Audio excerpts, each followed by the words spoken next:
interesa a varios personajes de los que nosotros vamos a comentar muy por lo alto,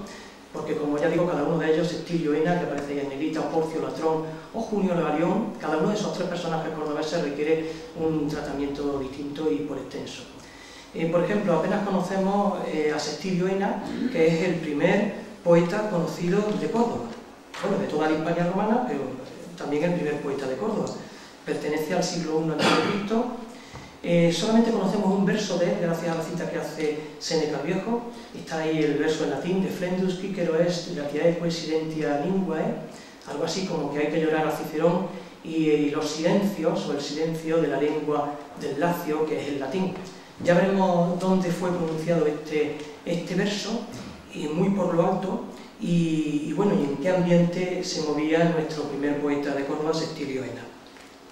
De hecho, sabemos que en el año 15 a.C. tuvo lugar una tertulia literaria en casa de Valerio Mesala, que protagonizaba uno de los círculos literarios más importantes de Roma, de la Roma de la época.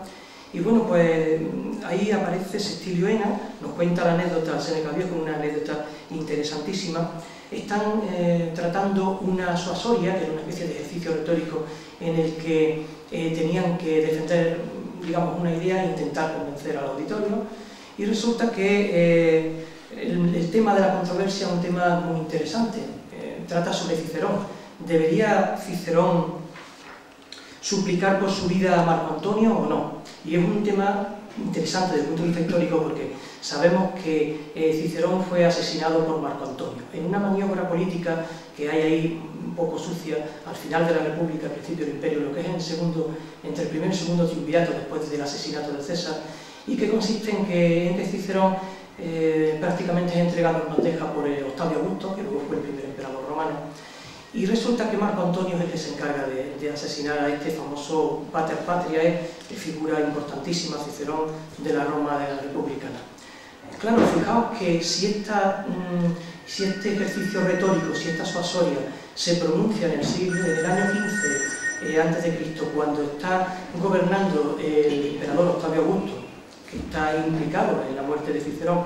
y además delante de Asinio Curión, que desde el principio fue muy amigo de Marco Antonio, nos estamos dando cuenta de que este tema es políticamente incorrecto en este momento, es un tema que puede levantar ampollas. Sextilio Ena, y no solo él, sino todos los poetas que estaban en ese momento en casa de Mesala, abundan en el elogio a Cicerón. Es más, lo elogian en exceso, tanto que Asinio Curión ya no puede aguantar más y entonces pues decide marcharse porque dice que le parece el verso una hipérbole excesiva. Al hablar de que al morir Cicerón, que es el gran orador romano, parece que el latín calla, que la lengua latina, digamos que queda en silencio, pues él dijo que él no estaba mudo y que él hablaba latín, pero en el fondo, claro, se molestó porque es evidente que a Asinio Curión le tenía que resultar muy incómoda la situación, ¿no? Asinio Curión fue muy amigo de Marco Antonio, ha vivido muy de cerca la sangría indecente de las guerras civiles. Después de la lucha, o un poquito antes, ¿no?, de que se enfrentaran Marco Antonio y Octavio Augusto, él supo desvincularse de su amigo Marco Antonio y buscar la amistad de en este caso el vencedor, Octavio Augusto. A pesar de ello, es un hombre que está considerado honesto, serio, independiente, celoso de su libertad. Pero lo cierto es que, claro, siempre fue un gran enemigo de Cicerón, por lo tanto aquel verso le cayó muy mal. Pensemos que Séneca el Viejo nos habla de Sextilio Ena, nos dice que incluso que tenía un acento peculiar, ya los cordobeses en aquella época teníamos un acento distinto al típico de Roma, y además, fijaos qué curioso que una exageración, una hipérbole, fue la que condenó a la crítica, digamos, de Sextilio Ena. Ya tendríamos también fama de exagerado a lo mejor de esta época, ¿no? Una figura muy importante, Sextilio Ena, aparte de anécdotas, que no se conoce y que es nuestro primer poeta de Córdoba de hace más de 2000 años. Pero si salimos de Sextilio Ena y entramos en Porcio Latrón, nos encontramos con otro cordobés importantísimo al que no se le rinde el mérito que merece. Porcio Latrón es el mejor orador de su época. Estamos hablando de la generación directamente que viene a continuación del gran Cicerón, y en esa generación posterior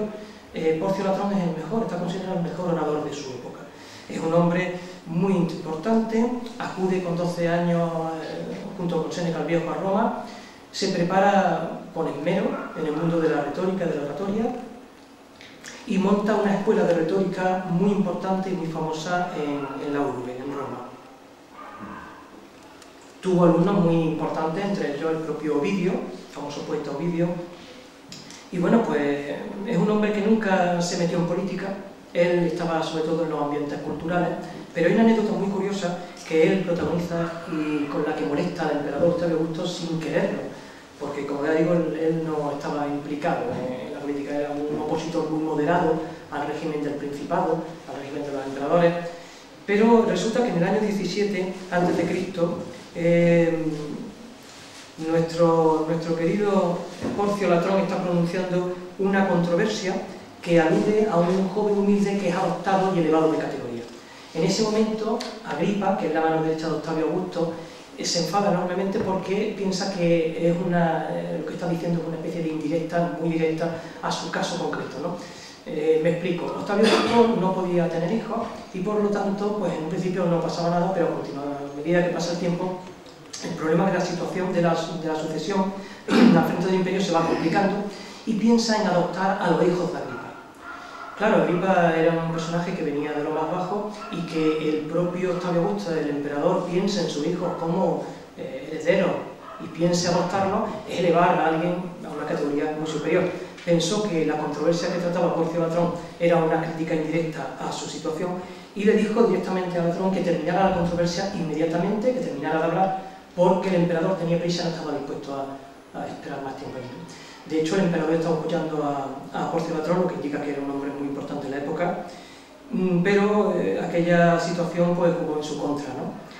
De todas maneras, en esta época todavía no es preocupante la censura, podríamos llamarle así, ¿no? Porque incluso sabemos por Suetonio, un gran historiador romano, que en el año 20 a.C., otro cordobés llamado Emilio Eliano fue acusado de hablar mal de Augusto, pero no se le aplicó la pena de muerte ni el destierro, que habría sido lo de esperar, porque en un principio Octavio Augusto no tiene problemas, hay cierta libertad de expresión, no se encuentra con dificultades y por tanto no es necesario castigar a este cordobés, que lo conocemos pues, gracias también a esta anécdota. Pero a medida que va pasando el tiempo y con el segundo emperador, después de Octavio Augusto, Tiberio, la deriva absolutista va inclinándose cada vez más hacia ese lado y el propio Junio Varión, del que vamos a hablar un poquito ahí para terminar, se encontró con que a pesar de ser un gran amigo del emperador Tiberio, como dice ahí, también cayó en las redes de la represión y fue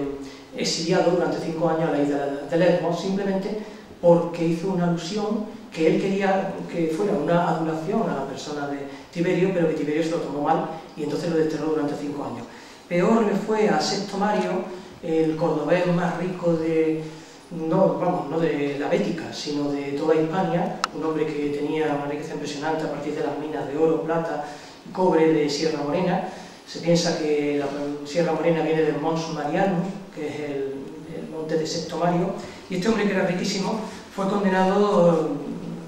justamente por pretexto, fue condenado por el emperador Tiberio porque realmente Tácito nos explica muy claramente que lo que pretendía el emperador era simplemente quedarse con la gran fortuna de que Córdoba era el hombre más rico de toda Hispania.